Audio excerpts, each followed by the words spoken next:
Hey, what's up guys? Tyler here with Secure Team. Well, maybe we should go ahead and just shut the channel down because it seems as if the search for alien life in the universe has come to an end.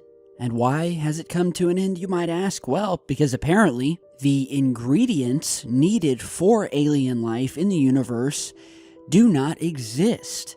And while that may sound like an April Fool's joke, I assure you it's far from it. In fact, it's what's being said in a new report here from Science Alert titled, quote, "A vital ingredient for alien life seems to be missing from the universe."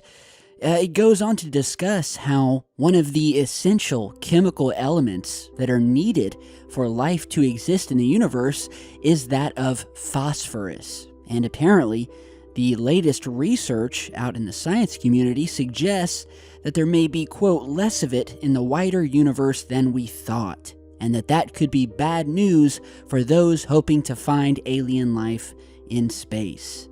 And so I'll put the link to this article down below, and I actually posted a tweet linking to this article on Twitter before I created this video, along with the fact that I wasn't buying it. And I'll tell you why here in a minute, but just kind of paraphrasing, and you guys can read the whole article, but it basically states that phosphorus is thought to be an essential ingredient because it triggers a chemical reaction that is necessary to spark the development of organisms, which was carried out here on Earth via meteorites.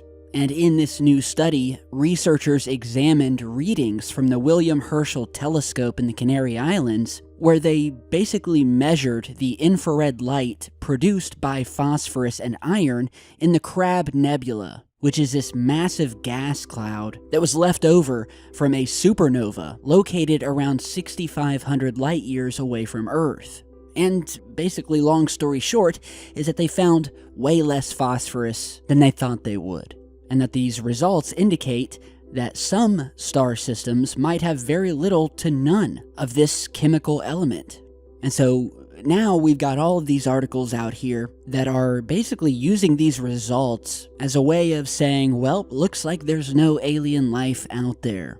And from some of the articles, you would think, after reading it, that it was case closed, and that we might as well not even waste our time on channels like this, because apparently there's nothing out there. But, you know, there's this fundamental miscalculation right from the get-go with this study, which is that, as one of my Twitter followers put it so bluntly and beautifully, which is that exactly how do these scientists know what vital substances alien life would need to exist?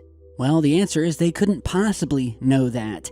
And they're obviously only going by what we Earthlings, we humans, need here on Earth, which may be something totally and radically different from what some short, big-headed alien gray might have needed to thrive on a lower gravity planet on the other side of the galaxy, let alone in a galaxy on the other side of the universe, one of billions. And so, I mean, articles like this to me are almost pointless because they are starting off with a flawed question. And so part of me wonders, is this just lazy research? Or is there something more shady to it? You know, are they perpetuating stories like this so that people like us will just give up? You know, and it's almost like they just want us to believe, and they want, like, the research and the topic of aliens to kind of fall to the wayside with the way that the Easter Bunny would, or Santa Claus would to a child, whereby when you're young and you first hear about it, you believe that there is ample evidence that these things exist. And how could they not? And as you grow older, that evidence starts to fall apart, and you realize, well, that these are just made-up superstitions, and, well, you shouldn't waste time on it. And that's kind of the vibe that I'm getting from some, not all, but some of this research that's been put out lately. Who knows if it's been funded by the powers that be or not. But it almost feels like they just want us to give up and hopefully brainwash us into believing the idea of aliens, despite all of the evidence that we have and that we've shown here on the channel and others have shown. Well, there's no phosphorus, so it must have all just been swamp gas and weather balloons, and we can all go back to our regularly scheduled programs. So, like I said on Twitter, I'm not buying it. I don't think any of us could fathom what the chemical makeup is of an alien being, or how they came to be in the first place, and what genetic changes have occurred over the millennia, and whether it got to a point where they even needed to be created genetically, and whether they are, an entirely new being that is made up of some sort of crazy, out-of-this-world nanotechnology, just some sort of crazy stuff that would totally blow our minds. And here we are with titles like this, talking about how alien life probably doesn't exist because we couldn't find phosphorus. And so, I think this goes to show that even in science, which, by the way, these so-called truths of science seem to change every 5 to 10 years, what we know about it is that it can be wrong, it's very clunky, and that you shouldn't invest too heavily into it, at least papers like this. So, again, tell me what you think down below. And before we go today, just real quick to add, for those of you who've been following the last couple of videos, we've been talking about strange weather, mysterious things happening around the world, and the animal life on planet Earth that seems to be acting very strange lately. And if you don't know what I'm talking about, just watch my last 3 or 4 videos to get yourself caught up. But suffice it to say, animal life, and up until today, a lot of birds especially have been acting really strange. And well, now it would seem that other animals are doing it as well. And in my home state, nonetheless, where people are reporting so-called zombie raccoons freaking out the local population. So check out this news clip from WKBN 27. A strange weekend for Youngstown police. A jump in calls for raccoons acting strange, but we're told it's not because they have rabies. Tonight, First News reporter Molly Reed shares a first-hand account from a man who saw one of the raccoons and took pictures of it. Plus, we're hearing from ODNR about why the animals are acting this way. Molly has more details tonight at 11. In the past couple of weeks, Youngstown police have been called to over a dozen of these raccoon calls, and all of them have the same report of what they are calling strange zombie-like behavior, and all of them are happening in the middle of the day.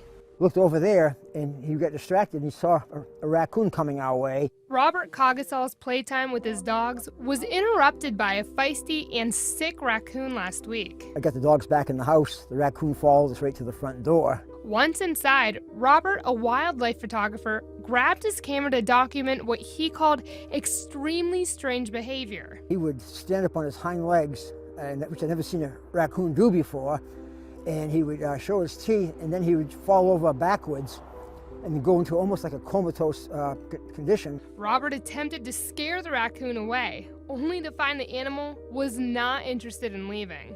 He'd come out of it, walk around, and then he'd do the same thing again. Youngstown police were called to 14 similar situations in the past 3 weeks. Reports detailing particular behavior and large noises or motions not scaring the animals away. The majority of the calls happened in the daytime too, and raccoons are nocturnal.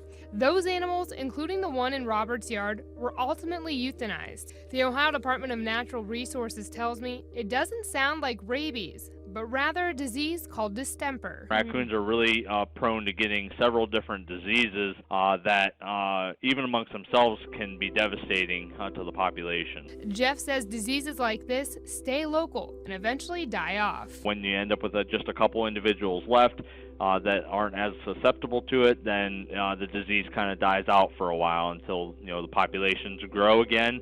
And Jeff says trapping is the way to keep the sick population down. He says once you do trap them, though, do not relocate them. These ones, unfortunately, have to be euthanized. In the newsroom, Molly Reed, WKBN 27, First News at 11. So what do you guys think? Could it all be chalked up to just some disease, or is there something more to it, and does this relate to the other strange animal activity we've been talking about lately? Like I always say, time will tell. So, creepy stuff happening in the world. Thank you guys for stopping by today. Be sure to follow me on social media, all the links down below. Stop by and check out our online merch shop, which is a fantastic way for you to support the channel and look sharp doing it. So I'm going to get back to being wide awake and not sleeping, so remember to take your NyQuil, and I'll see you guys back in just a bit.